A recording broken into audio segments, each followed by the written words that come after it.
Wednesday, Israel marked its annual Memorial Day in memory of the citizens who have been killed by terror and those who have died serving their country since the establishment of the State of Israel.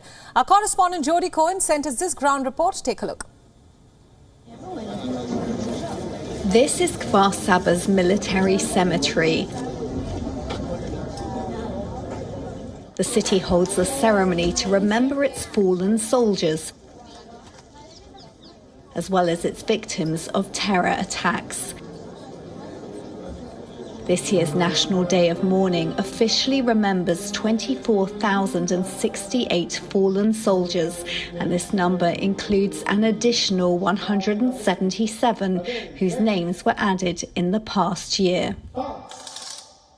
The day also remembers 3,199 victims of terror.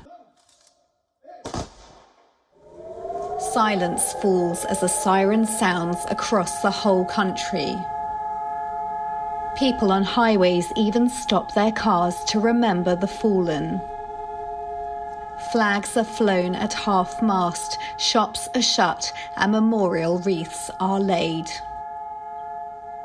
Ceremonies such as this one take place up and down the country and involve the bereaved, soldiers, the police, veterans, as well as dignitaries.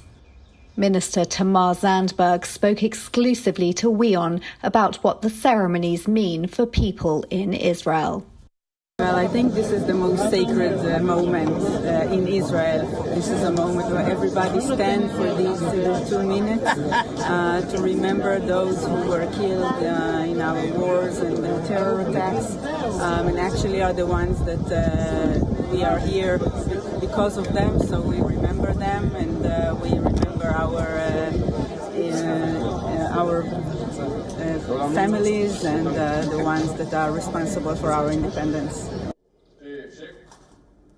Speaking at a ceremony on Tuesday evening, Israel's President Herzog called for unity across the country, saying that in cemeteries, arguments fall silent.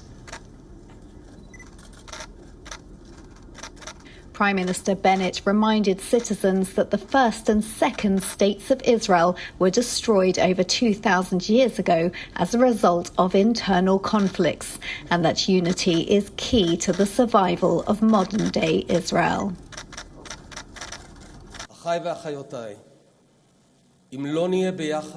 Brothers and sisters, if we are not together, we will not be at all. We have no existence as conflicting tribes, rather only as a varied and united nation. We are all partners. We are all here together, with one fate, with one mission. A stranger will not understand this, but such are we, stubborn, determined, purposeful, full of faith in the righteousness of the way and in our right to this land. Israel's Memorial Day has the formality of commemoration, as on Israel's Holocaust Memorial Day, which was marked last week. But it definitely has a more intimate feel. In this tiny country of only 9 million people, most families know someone who has been killed in a battle or in a terror attack. A minority choose to mark it alongside Palestinians. Others say equating terror victims with their killers is wrong. And this year, a handful of bereaved families placed a newspaper ad telling the government to stay away from commemorative ceremonies. Amid polarised politics, coalition instability and religious tensions, many would say Bennett and Herzog's message of unity is more important than ever. This is Jodie Cohen for WION World is One. WION World is One is now available in your country. Download the app now and get all the news updates on the move.